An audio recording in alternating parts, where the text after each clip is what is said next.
Mayong gabi sa tanan. Kitang tanan ako anak sa Dios. Ang akong kinabuhi iya lamang ni Kristo. Si Kristo alang kanako. Si Kristo alang Walay labot ang yawa nako. walay labot ang yawa. I will not die. I will live and declares the works of the Lord. I am blessed. I am anointed, highly favored, healthy and strong. Amen. Lagi nating tatandaan na ang declarations o ang pagsulti gamit ang positibo nga pagsulti o ang pinakanindot o positibo nga pagsulti kadtong pulong sa Ginoo atong isulti. Amen. Kay matinuod man gyud ng pulong sa Ginoo kung atong isulti. O I hope nga kamong naa sa virtual ministry maayo inyong panglawas ug ang Ginoo nagapanalangin kaninyo. Kamo nga naa sa virtual o naa sa YouTube nga nagasubaybay sa Ladder to Heaven TV. May the blessing of the Lord be upon us. Let us pray as we begin this service. Lord God, nagpapasalamat kami, Panginoon, sa gabing ito na ang bawat isa ay nasa mabuting kalagayan at yung pinagpapala ng mga bagay na kailangan namin, spiritual na bagay, physical na bagay, at saka sa pinansyal na pagpapala, Panginoon. Dalangin po namin ang iyong karunungan ng banal na espiritu ay magbuhos ng espiritual na karunungan upang maintindihan namin ang espiritual na bagay. Sapagkat ang karunungan ng sanlibutan ay hindi nakakaintindi at nakakaunawa sa espiritual na kalagayan. And I pray, dear God, that we will have divine wisdom and understanding so that we can apply lahat po ng aming matutunan sa gabing ito ay aming pong ma-apply sa aming buhay. Thank you, Holy Spirit, for being with us. In Jesus' mighty name, amen and amen. Okay, buksan po atong ablihan. Buksan po natin ang ating mga Bible. Let's open our Bible sa Book of John. John chapter 3. John chapter 3.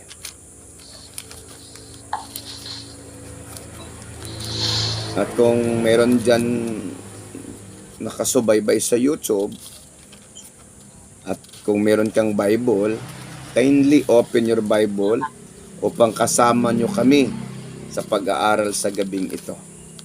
Okay? Naway ang Panginoong Diyos ay magpapaliwanag sa bawat isa, sa lahat ng nakikinig at sumusubaybay sa YouTube channel natin at kayong mga kapatid sa pananampalataya. John chapter 3 verse 3 to 5. Okay, basahin ko. John chapter 3. Sumagot si Jesus at sa kanya'y sinabi, katotohanang sinasabi ko sa inyo, maliban na ang tao'y ipinanganak na muli, ay hindi siya makakakita sa kaharian ng Diyos. Sinabi sa kanya ni Nicodemo, paano maipanganak ang tao kung siya'y matanda na? Makapasok baga siya ay bilang ikalawa sa tiyan ng kanyang ina at ipanganak? Sumagot si Jesus, katotohanan sinasabi ko sa inyo, maliban na ang tao ipinanganak ng tubig at ng espiritu, ay hindi siya makakapasok sa kaharian ng Diyos. Okay, so pag-uusapan natin ang pagiging born again and how to determine that we are born again. Okay? Lahat magsabi, how to determine that we are born again. Paano ba natin makikilala at malalaman na tayo po ay isinilang muli? Ang pagiging born again ay hindi po ang paglipat ng relihiyon. Maaari pong nalipat ang relihiyon ng isang tao, subalit hindi po isinilang muli. Sapagkat ang pagkasilang po o ang muli o ang pagka-born again ay hindi po sa paglipat ng relihiyon o simbahan, kung hindi po sa paglipat po ng ating pag-uugali mula sa kamunduhan, mula sa pita ng laman, patungo sa kabutihan at sa kagustuhan ng Panginoon. Kaya pag-uusapan natin ngayon itong bagay na ito, sapagkat marami pong na-misinterpret ito na hindi po na masyado naintindihan na pagka sinasabi born again, yung nakatukoy doon sa relihiyon. Maaring lahat ng tao magiging born again pagka alam niya po ang proseso ng pagiging born again. Kaya si Nicodemo nagtatanong siya, ipapaano ba isilang muli ang isang taong matanda na? Sapagkat Nicodemo perceive the physical birth na sinasabing pagkasilang muli sapagkat siya'y matanda na. Subalit ang sinasabi ng Panginoong Hesus na ang pagkasilang muli ay unang-una mangyayari sa Espiritu. Bakit ba kailangan ng isang tao isinilang muli sa Espiritu? Sapagkat ang tao ay nagkasala, namatay po ang kanyang espiritual na kaanyuhan, espiritual na katayuan.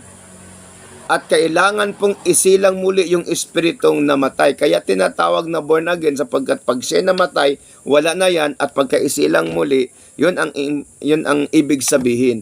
Yung espiritu na nawala ng dahil sa kasalanan, nang namatay dahil sa kasalanan, yung upright and holy. Okay? Yung upright and righteous spirit, yun po ang nawala ng magkasala ang tao. At ang tao po ay nailayo doon sa presensya ng Panginoon at kailangan pong isilang muli.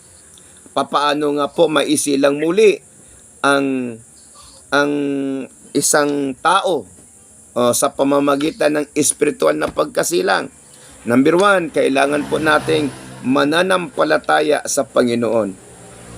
Bago ang lahat, pag-uusapan natin bakit tayo dapat isilang sapagkat tayo ay nagkasala. Yung espiritu natin na kalagayan ay namatay. Nasundan niyo ako. What part sa buhay natin ang kailangan na isilang muli? Una, yung ating espiritu. Genesis chapter 1:26 ang sinasabi ng Panginoon na likhain natin ang tao ayon sa ating wangis. So yung wangis ng tao ay hindi tinutukoy ng Diyos yung physical na wangis, but the spiritual na wangis.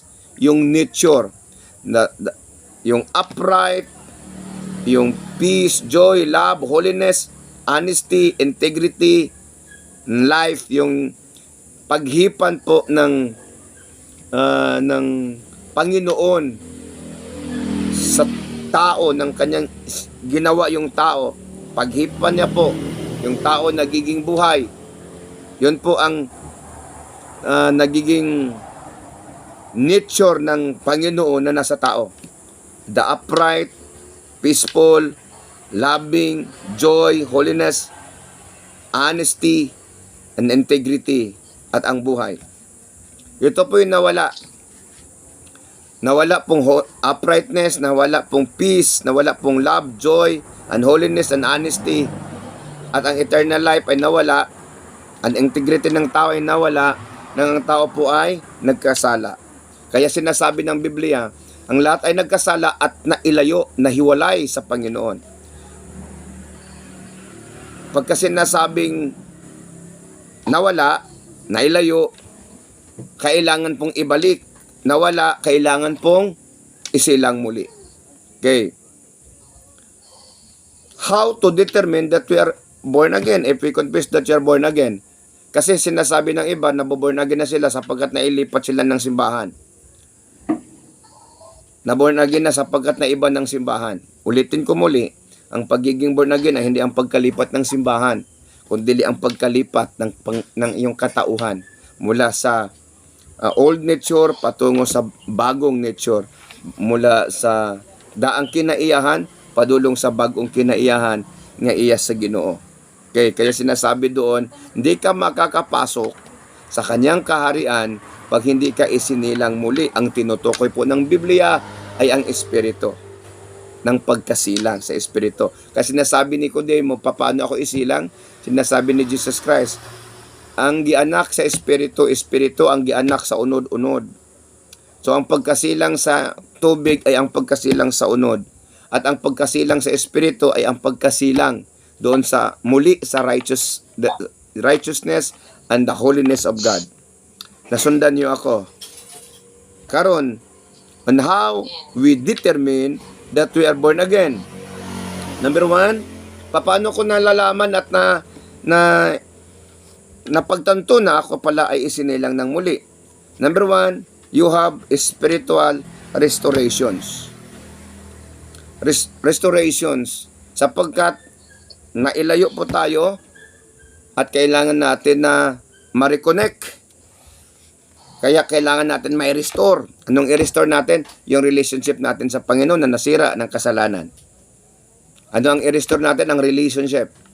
John chapter 1 verse 12, sa tanan nga mituog midawat, naghatag siya katungod nga mahimong anak sa Dios. So, unsaon ako pagkahibalo nga ako born again na, number 1, na-restore na ang imong relasyon sa Ginoo. Na-restore na ang imong relasyon sa Ginoo. Sa unsang pagihang nga na-restore ang relasyon ako sa Ginoo, pinaagi sa dugo ni Jesus Christ. Dito nga giula sa krus sa Kalbaryo, kung ato tong gituuhan, kung ato tong gi-aplikan sa tong kinabuhi, o ato tong siyang gisunod si Jesus Christ, tungod kay pinaagi siyang dugo, nahimutang nagawas nun sa silot, nahimutang nagawas nun sa linaw nga kalayo if we follow Him. Okay? If we follow Him. Through the blood of Jesus, our relationship was restored. Through the relationship with the Lord Jesus Christ, ang pagpakirelasyon natin sa Panginoong Hesus, yun pong nagre-restore ng ating relationship. Kaya masasabi natin na Abba Father, amahan nako nga nasa langit. Kaya sa tuwing nananalangin tayo, Our Father thou art in heaven, hallowed be thy name, your kingdom come, your will be done on earth as it is in heaven. Papaano po magiging ama mo ang Panginoon kung hindi ka po connected sa Kanya? Yung pagiging connected po sa Panginoon na hindi mo makukuha sa reliyon. Dami pong nalipat ng reliyon, hindi naman nagbago yung pag-uugali. Hindi nalipat yung kanyang perceptions of life. Yung kanyang character, hindi naman nalipat. So ang pagiging born again ay ang pagkalipat mula sa kangit-ngitan, padulong sa kahayag. For He has translated us, sinasabi ng Colossians 1:13, for God translated us from the kingdom of darkness to the kingdom of light. From physical to spiritual. So, isinilang tayong muli, ibig sabihin, isinilang ka ng una, at ang pagkasilang muli, ay ang pagkasilang sa espiritu, yung nawalang Spirit of God sa sangkatauhan. So, pagka isinilang tayong muli, isang beses lang tayo mamamatay. Pag isinilang tayong muli, isang beses lang tayo mamamatay. Physical na kamatayan lang ang ating dadaanan pagka tayo isinilang muli, sapagkat hindi makakaranas ng kamatayang espiritual at eternal yung mga isinilang muli, sapagkat sila po'y makakapasok sa kaharian ng Diyos. Sapagkat yung eternal death na sinasabi ng Biblia, yung pangalawang kamatayan, ay ang pagkahiwalay ng tao sa Diyos, sa kanyang presensya. Mahiwalay na hindi na po pwedeng ibalik when a people died, ang kanilang kaluluwa ay papunta sa dagat-dagatang apoy, wala na pong kapag-asahan.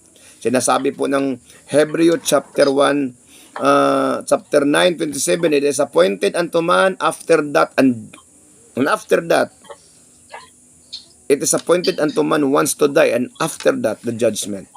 So wala na pong forgiveness, wala na pong pwedeng magawa na solusyon kung paano tayo makatakas sa impyerno, that is eternal death. Pagka isinilang tayong muli,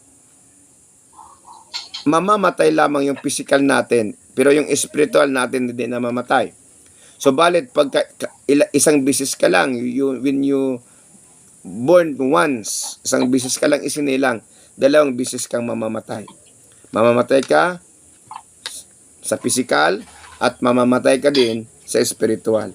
Kaya, dapat nating maintindihan ang pagiging born again. Ulit, sabihin ko sa inyo, hindi po nakukuha ang pagka-born again po sa relihiyon. Na pag sabihin mo, nag-iba ng yung religion mo, born again ka na. Sapagkat mayroon pong mga palatandaan at alituntunin na dapat makikita pag ang tao ay isang born again. Number 1, there is restorations sa relationship niya sa Panginoon. Lahat magsabi, restorations. Number 1, na palatandaan na tayo ay isinilang muli, na-restore po ang ating relasyon sa Panginoon. Number 2, okay, we have a new character. Naana tayo bagong batasan. Meron na po tayong bagong pag-uugali, bagong pag-iisip. Naana kay bagong kinaiyahan og batasan katong daan ni agi na wala na tong daan ang bag-o na pod. So unsaon na to pagkaibalo nga born again na, so naana kay new habits. Unsa mang new habits sa mga born again? Magbasa og Bible. Addict na siya magbasa og Bible. Kamo addict na ba mo magbasa og Bible? Ganahan ba mo magbasa og Bible? Kaya yung mga born again naiiba, hindi na naintindihan ng mga tao sa labas. Hindi na naintindihan ng mga tao sa relihiyon. Kasi yung na-restore ng yung relationship mo, mabago na din ang yung character, mabago na yung pag-uugali mo. Kasi, bago ng ikaw.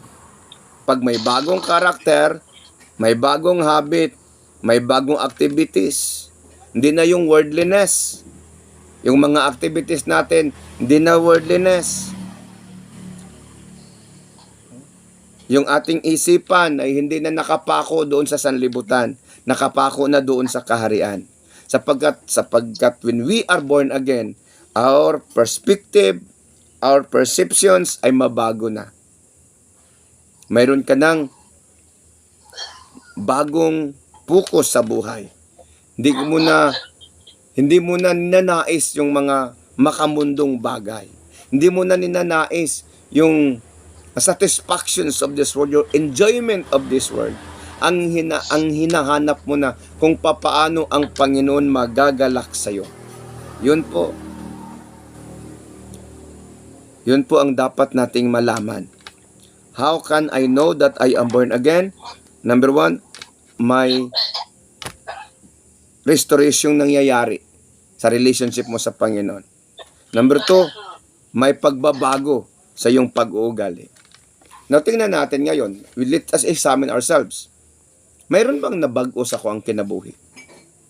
Sa akong panghuna-huna, sa akong pagpanulti, sa akong pagkinabuhi. So kung ang imuhang kinabuhi, ang imong style, ang imuhang pamamaraan, ang imuhang batasan, kung maura gihapon ka ni adto sa wala pa kay Ginoo sa kinabuhi. Kung musukol kasi mong ginikanan, kusog gyapon ka mamalikas, manungo. Taas gyapon ka garbo, madinumtanon lang gyapon ka. That is the old natures of man. Unya nabalhin ka relihiyon, unya moingon na kag born again ka, unya karon maura gyapon imong batasan. So let us examine ourselves. Pangutan-on ta mo kamo nga mga kaigsuonan ako sa virtual. Let us examine ourselves. Nabag-o na ba ta? Nabag-o na ba ang atong sinultihan? Nabag-o na ba atong batasan? Nabag-o na ba atong sinuotan? O dapat sa mga born again, sa mga anak sa Ginoo, ang ilang sinuotan dili hilas. Uso karon sa kalibutan, papuok ang short pant. Pakita ang mga tutoy kung maglakaw-lakaw. Publicly, uniforme na nga yung short pant karon eh. Mag-spaghetti. O kulang na lang maghubot-hubad. That's the norms of this world. Kalaswaan, carnality. Kung ikaw ay anak ng Panginoon, ikaw ay sinilang muli. Hindi ka na po pwedeng magsuot ng ganyan publicly. At kung ikaw may asawa, magsuot ka lang ng ganyan doon sa kwarto ninyo. Pero you cannot wear that uniform of the world. Yung maikling short po ang tawag natin dyan, uniform of the world. Yeah? Hallelujah. Praise the Lord. Dili ta pwede magsuot og mubo kayo nga short pant. Didha sa taliwala sa katawhan. Ngano man, ingon ang Biblia, likayin ninyo nga mahimo kamong kapandulan. Mahimo kamong hinungdan nga makasala ang tao. Kay kung magpataka-taka ra kag sulot, makasala ang tao. Kung pangit kag legs, makasala sila kay manaway sila sa imo. O kung gwapo pud kag legs, makasala sila kay maibog sila sa imo. So kanang duha, makasala ang tao ana, pangit kag legs, gwapo kag legs. So kung ikaw nga born again, preserve your legs sa imong husband. O kung dalaga pa ka, preserve your legs sa imuhang mabana. The same sa lalaki. Wala po'y kalainan sa lalaki. Kung born again na, kaya kaniadto, sa di pa ka, wala pa kay Ginoo, maglakaw-lakaw ka, busyad kay kagtiyan, magukas-ukas. Sadyang na kay Ginoo sa kinabuhi, dili na ka pwede magukas-ukas. Maglakaw-lakaw, kaysa kayo og motor. Muna yun ang Biblia, modest apparent. Sa pagsimba o sa dili pagsimba. In our daily routine, dapat po naatay appropriate nga sinuotan nga dili ta sa lawayon. Nga dili ta mahimong kapandulan. Okay? So mayroon pong nabago. Our character, our perceptions, our activities. Dapat nabago na. Unsa imong activities karon? Unsa imong mga gikalingawan? Iyon ang Biblia, pangita ang kalipay diha sa Ginoo. Delight yourself unto the Lord, and He will give the desires of your heart. Isa sa mga palatandaan na ang tao ay born again, dili na siya ganahan og kahilayan. Amen. Amen. So kung ganahan pag gani mo kahilayan, question mark pa na, anong ganahan mga kahilayan, nga dili man ay ganahan sa Ginoo ang kahilayan. And I hope kayo nanonood ay maintindihan nyo ito. How to determine that we are really born again is we have restorations in relationship with God. And then, meron pong nabago sa ating buhay, sa ating pananaw, sa ating pag-uugali, sa ating pag-iisip. Meron pong nabago. Ang priority po natin ngayon, ang Panginoon. Anong priority ng buhay mo? Sino ang priority ng buhay mo? Diyan natin makikita if we are really born again. Diyan natin malalaman kung ang Espiritu ng Diyos ay nasa iyo. How can I know na ang Espiritu ng Panginoon ay nasa akin, Pastor? You have the fruit of the Spirit and you will operate on it. Paano ko ba nalalaman na yung Espiritu ng Diyos ay nasa akin? So you have the 9 fruits of the Spirit. Love, joy, peace, so on and so forth. Kung kaniadto, wala kay taod si mong ginikanan, mutahod na kasi mong ginikanan. Kay mo managiingon sa Biblia, honor your parents, your father and your mother. Kung kaniadto dalo ka, dili na kadalo karon, kay born again naman. Kaniadto dalo ka nya karon dalo lang gyapon ka, so wala na himong born again. Amen. Amen. Mabitaw ng ang ulod mahimong alibangbang pero ang bitin dili gid siya mahimong alibangbang. Ang bitin-bitin lang gid gyapon, ang ulod mahimo siyang alibangbang. That's the exact and analogy of being born again. Nahimo na tang alibangbang. Nausab na atong hunahuna, nausab na atong pagkinabuhi. Sa dihang ulod pa kadiri tingnan. Sa dihang alibangbang na cute na siya. Nindot na siya tanahon. Amen? Sa dihang ulod pa, ang ginakaon niya, dahon. Pero sa dihang alibangbang na, ang iyang ginakuan, ang iyang ginasuyop, nektar na. Nahimo na siyang magamit sa pollinations. Ang ulod, dili nimo magamit sa pollinations. But the moment malibangbang na ka, magamit na ka sa pollinations. So, ang Kristohanon, inana, dapat alibangbang ta. Dapat ulod ta ka ni adto karon alibangbang na, dili kay ulod gyapon karon. So we will check ourselves, we will check our hearts, our motives. Ano ba ang priority ko sa buhay? Ano ba ang unsa bay batasan nga naa nako ron? Pwede ba nato pangutanon natong kaugalingon ug unsay batasan nga naa nimo karon?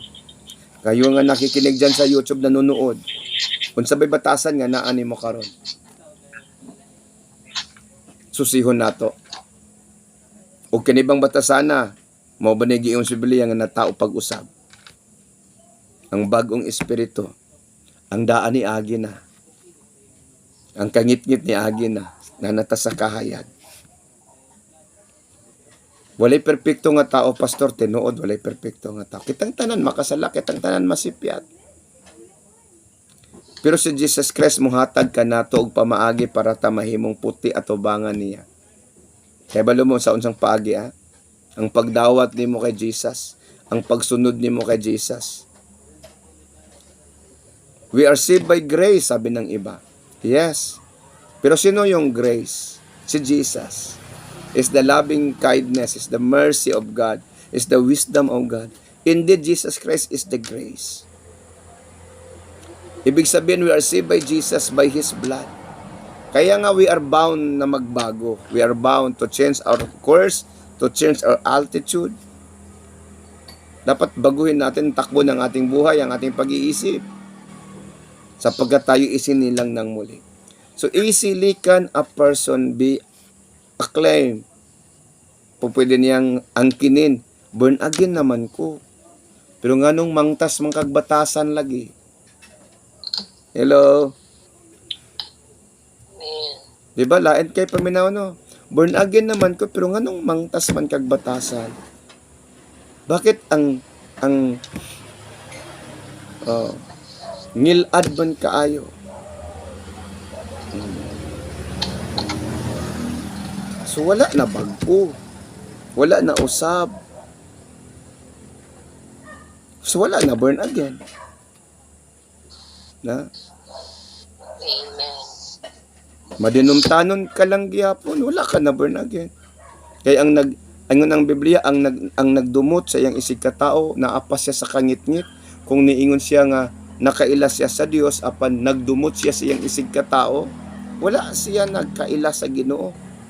Kaya kung nakaila ka sa Ginoo, if you know God, you will follow unsa ang giingon sa Ginoo. Ingon ang Ginoo, love your enemy, love your neighbor as you love yourself. Forgive them. Diba? Mabitaw nga maot paminawon nga magdinumtanay ang mga Kristohanon. Pero muna nang hitabo. Nga naman, nausab lang man ang relihiyon o simbahan pero wala man mausab ang batasan. Wala man mausab ang panghuna-huna. Wala mausab ang focus. So ang atong focus dili ang kwarta.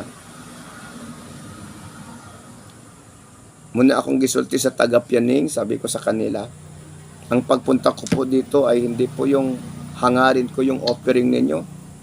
Ang hangarin ko po ay ang kaluluwa ninyo na maakay natin sa Panginoon. Kaya pinapaliwanag ko, dapat maintindihan ng tao, you are not bound to the law of prosperity if you have no income. Dili mo pwede maghalad. Ay, dili ko magsimba kay wala ko ihalad. Maulaw ko. Wala'y angay ikaulaw. Kaya kung wala gani kay halad, kay wala kay kwarta, wala kay income, pwede ba ko musimba bisag wala ko ihalad? Pwede. Kaya ang pinakadakong halad nga tinuod nga halad ka ng imong lawas. Munang giingon sa Romans chapter 12, verse 2. Diba? Be renewed by the renewing of your mind. Nga naman sa verse 1, I urge you, brethren, to offer your life as a living sacrifice. So kung na kay income, adisir pa ka maghalad. Pero kung wala kay income, wala, dili ka makasala nga nganong wala man kay halad. Oh. So dapat makabalansi ta. Kasagaran sa mga makita nato sa mga reels sa mga nagwali, di focus on offering. No, we will focus on the transformation of men. We will focus on the reformations of men, the transformations of their character from worldliness to holiness, from old nature to the new natures that we have in Christ, from the spirit of serpent seed to the spirit of obedience. Yan po ang tunay na nagbago. Yan po ang tunay na born again. And anybody can be a born again. Anybody, lahat po pwede ma-born again. Lahat po. Kung ano man ang relihiyon mo, you should be born again. Ano mang simbahan mo na kinabibilangan, you should be born again. Na ibig sabihin, mabago yung pag-uugali mo. Alam niyo si Mahatma Gandhi, sinasabi niya, I embrace the Christ of the Christians. Nang nakita ni Mahatma Gandhi, binasa niya yung Bible, and he understood the Christ. Pumunta siya si Mahatma Gandhi kasi isang Indiano. Pumunta siya sa Amerika. Nais niyang makilala pa si Jesus Christ. So pumunta siya sa Amerika upang pag-aralan pa, palalimin ang kanyang pagkaunawa at pagkakilala kay Kristo. Nang siya po ang napunta doon sa isang simbahan, hindi siya pinapapasok kasi maitim ang yung Indiano, maitim. Nagtaka siya ngayon, bakit pa ako hindi papapasukin? Si Jesus Christ nga sinasabi, love your enemy. Bakit hindi ako papapasukin? Hindi nga nila ako kilala at hindi nila ako kaaway. Bakit hindi ako papapasukin? Kasi ibang kulay niya. So sinasabi niya, the Christ of the Christians, I am impressed and amazed. But the Christian who followed Christ, I am not impressed of their character. Nga naman, tinuod man, tanawa ng mga sinuotan karon sa mga Kristohano, and how they handle, how they response, pag makakitag away, how they response. Mabikil. Di ba? Unsay response sa tao pagka dauton siya, pagka binuangan siya, pagka masakitan siya. So dili nimo makita nga nisunod kay Jesus Christ nga moingon ang ginapasayloa sila kay wala sila masayod sa ilang gibuhat. Yan si Jesus, love your enemy. It is easy to say, Lord, I love you. It is easy to somebody, I love you with the love of the Lord. Pag hindi ka pa nabikil, hindi pa kayo nag-aaway. Pero pagka magbikil na mo, maka-smile pa ba ka sa iya, ha? Makahatag pa ba ka sa iya og lamano? Diba? Dili na. So, maunay ato ang tanawon. Inana bata, mao ba na atong batasan? Ha? Mga members sa ladder to heaven. Mao ba na atong batasan? Dili ta manundog. Sa unsay batasan sa kasagaran. Atong sundugon si Jesus Christ. Ako, kitang tanan, atong sundugon si Jesus Christ. Amen? Amen? So, how to determine that I am born again? Na-restore ng relationship ko sa Panginoon. Number 2, nagbago na ang aking ugali, ang aking pag-iisip, ang aking pananaw sa buhay. I hope meron kayong natutunan sa gabing ito. Maari ang iyong buhay ngayon ay nasa status ng pag-aalinlangan. Kung ikaw ba'y tunay na born again at tunay na nanampalataya. Maaari pong reviewin mo itong video na ito. At kung naintindihan mo ito, desisyonan mo, Lord, nais kong magbago. Nais kong Panginoong Diyos na isilang muli. As I pray this prayer to those of watching us in YouTube, Maari mo itong magiging panalangin mo din. As I pray, kayo nansan sa virtual, just also recite this prayer together with those listeners natin sa YouTube. Panginoong Hesus, I surrender my life and my will to you. Forgive me. Forgive me, Lord, sa lahat ng aking kasalanan, pagkakamali. Nais ko pong isilang akong muli sa Espiritu. Patawad, Panginoon, sa lahat ng aking mga kasalanan. Tulungan mo pong mabago ang aking buhay. Tinatanggap ko po kayo, Panginoong Hesus, na aking Diyos at tagapagligtas. And I pray that you will restore my relationship with you and change my heart, change my mind, change my spirit. In the name of Jesus, I pray. Help me, Lord God, to do your will. Help me, Lord God, to overcome the obstacle, the spirit of worldliness and carnality. Help me, Lord. Bless me and bless my family. Save me and save my family. In Jesus' mighty name. Amen and amen.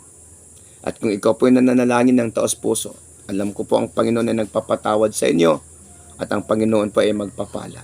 At kung kayo po ay pinagpapala ng mensaheng ito, maaari nyo po itong i-share sa iba.